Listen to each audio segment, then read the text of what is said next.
Good afternoon. It is my honor to welcome Foreign Minister Kang to Washington. It is important to meet with such a critical ally so early in my time as Secretary at this incredibly critical time as well. Our alliance with the Republic of Korea was forged in the crucible of war 65 years ago. Tens of thousands of Koreans and Americans sacrificed their lives in the pursuit of freedom for South Korea. In the years since, the citizens of South Korea took the hard-earned freedom and transformed their war-shattered country into an economic wonder. The Republic of Korea is now the 11th largest economy in the globe, the 6th largest trading partner of the United States, and a key force multiplier for U.S. leadership in the world. The U.S. Republic of Korea alliance has been fortified by the trials of history and is unequivocally now stronger than ever. Over 28,500 men and women of the United States Forces Korea serve as the forward-deployed face of the ironclad U.S. commitment to the security of the Republic of Korea, its people, and indeed to the entire region. The prospect of peace and security in the Korean Peninsula and across the Asian-Pacific region is why we have stood shoulder to shoulder for more than 6 decades. Just yesterday, I returned from Pyongyang, where I had productive discussions with Chairman Kim Jong-un in preparation for President Trump's summit with him. It was an honor as one of my first actions as Secretary of State to negotiate the safe return of 3 U.S. citizens and bring them home to freedom. We wish these Americans and their families the best as they reconnect after a very difficult time apart. On behalf of the American people, we say welcome home.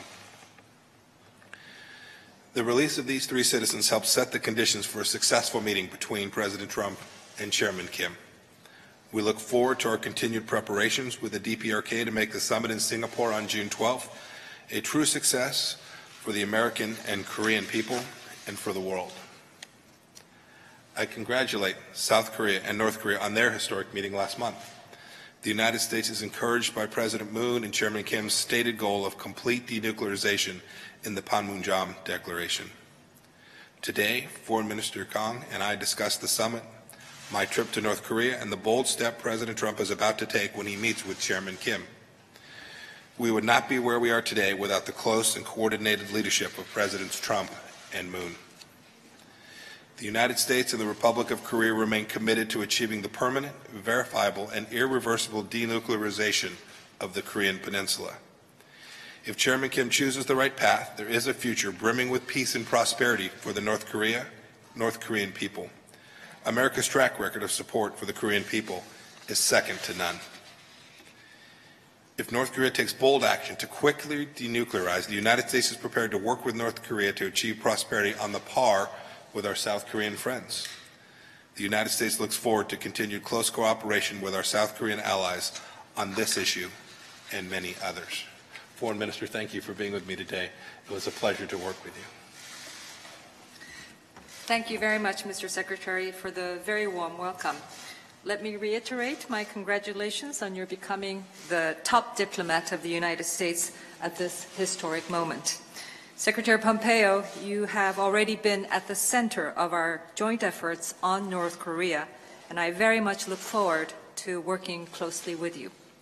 We spoke on April 28th, right after the momentous Inter-Korean summit, and today we met just after Secretary Pompeo's return from Pyongyang.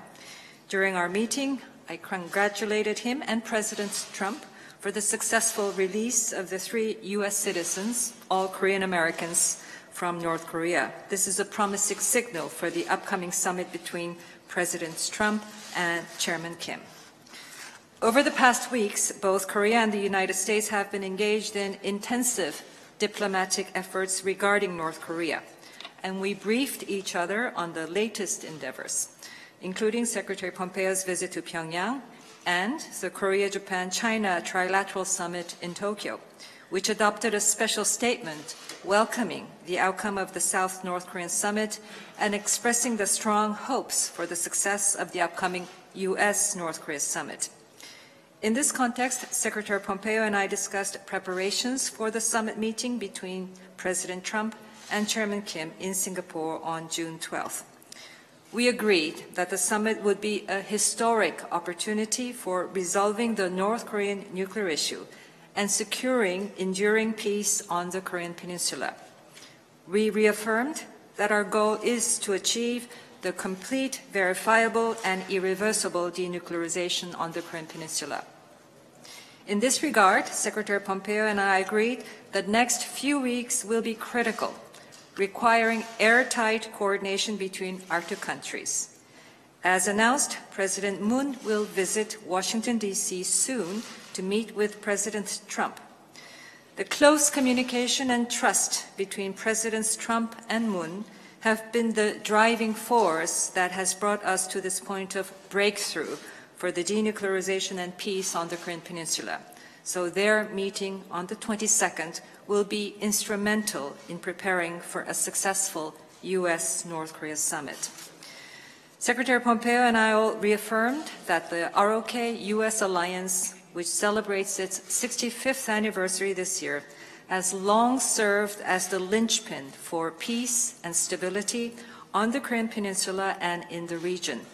We also reaffirmed that for the last 65 years, the USFK, the United States Forces in Korea, has played a crucial role for deterrence and peace and stability of the region. And we would like to emphasize again that the U.S. military presence in Korea is a matter for the ROK-U.S. alliance first and foremost. After today's meeting, I am even more confident that our alliance is as robust as ever and that there is no daylight in our cooperation on the denuclearization and peace on the Korean Peninsula. Once again, I would like to thank Secretary Pompeo for today's fruitful discussions and look forward to building a close working relationship with him. And in addition to the upcoming summit meeting in Washington, D.C. on May 22nd, I hope to see him again in Seoul and reciprocate the hospitality very soon. Thank you very much. Thank you, and we have time for 2 questions total. The first goes to Rich Edson from Fox News Channel. Rich. Thank you, Mr. Secretary. You just mentioned and have mentioned before, as have the South Koreans, that you are looking for permanent, verifiable, irreversible denuclearization. How does the United States specifically define that? Is it inspections, full facility dismantling? Is it more than that, less than that? And also, you have had more substantive conversations with Kim Jong-un than arguably any other Westerner. What is your impression of him? Do you think he's rational? And simply, what's it like to talk to him? And to the foreign minister, are South Korea and regional allies discussing providing any sanctions relief to North Korea before the summit between President Trump and Kim Jong-un? And what kind of outcome does South Korea need to secure its security? And does that include the maintenance of current U.S. military assets in the region? Thank you very much. I have spent more time with Chairman Kim, other than perhaps President Moon, working on this incredibly important challenge that lays before the world. President Trump and the world have set the conditions for a successful outcome from June 12th and the activities that are necessary to follow therefrom. You asked about my conversations with Chairman Kim. This question is sort of undignified as irrational. Yes, we had good conversations, substantive conversations, conversations that involve deep, complex problems, challenges, the strategic decision that Chairman Kim has before him about how it is he wishes to proceed and if he is prepared in exchange for the assurances that we're ready to provide to him, if he is prepared to fully denuclearize. And I'm not sure how to define it fully. Right?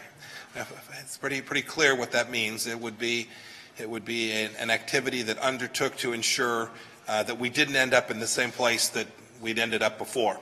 There are multiple passes at trying to solve this conundrum for the world, how to ensure that North Korea doesn't possess the capacity to threaten not only the United States but the world with nuclear weapons. And so in order to achieve that, it will require a robust verification program and one that that we will undertake with partners around the world, which will achieve that outcome in a way that, frankly, no agreement before it has ever set forth. A big undertaking for sure, but one that Chairman Kim and I had the opportunity to have a good, sound discussion on, so that I think we have a pretty good understanding between our two countries about what the shared objectives are. I'm sorry? But good conversations. There's some videos that have been released. You can see our conversations were warm. We were each representing our two countries, trying our best to make sure that we were communicating clearly, that we had a shared understanding about what our mutual objectives were. But we had good conversations about the histories of our two nations, the challenges that we've had between us. We talked about the fact that America has often in history had adversaries who we are now close partners with, and our hope that we could achieve the same with respect to North Korea. Thank you, Rich. Our next question goes to Yonhap News Agency. Could I just answer that question? Yes. I think your question about sanctions relief, I think we're very clear that the sanctions remain in place until and unless we see visible, meaningful action taken by North Korea on the denuclearization track. The North Korean leader has committed to denuclearization and formally so through the Panmunjom Declaration. We very much hope to see further steps, more concrete steps towards denuclearization being produced at the U.S.-North Korea summit. So we're not talking about sanctions relief at this point. Your question about what are we looking in terms of for our own security, we are confident of our security through the Korea-U.S. joint security stance, which is why we say the issue of the alliance, any issue of the alliance, including the troop presence in our country, is a matter for our two allies to discuss and not to be put on the table with North Korea. Okay. And our next question goes to Yonhap, to Mr. Lee Song-woo. Hello, secretaries. So I have two questions for each of you. So we only have time for one, please. Yeah. Thank you. But one for her. Yes, one. Okay. So one for our Minister Kang. Can I say in Korean? Sure. Sure. Recently, there was a talk that possibly USFK can be reduced. Was it discussed in your bilateral talks today? And when President Moon visits Washington, D.C., before the Pyongyang and Washington, D.C. talks, what kind of coordination did you make in the run-up to this upcoming discussion between Pyongyang and Washington, D.C.? At Pyongyang and met Kim Jong-un, and our historic summit between President Trump and Kim is fully set up.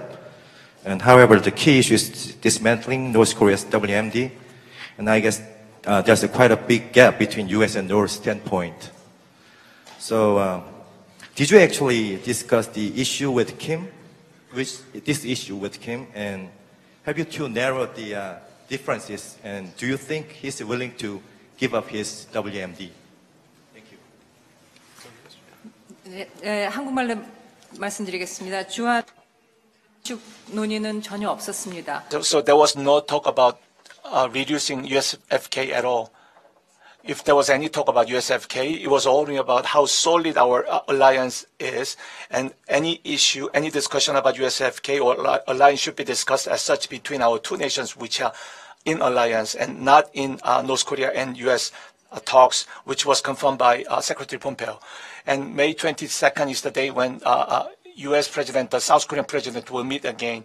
And along the way, President Trump and President Moon had a close relationship and trust with each other, and it played a key role. So in the run-up to the North Korea and the U.S. summit, discussion between the two leaders will play a key role in preparing and setting the tone for the talks. So we are making our best effort to best prepare for this summit. Your question was about were details discussed. We had quite a conversation about it.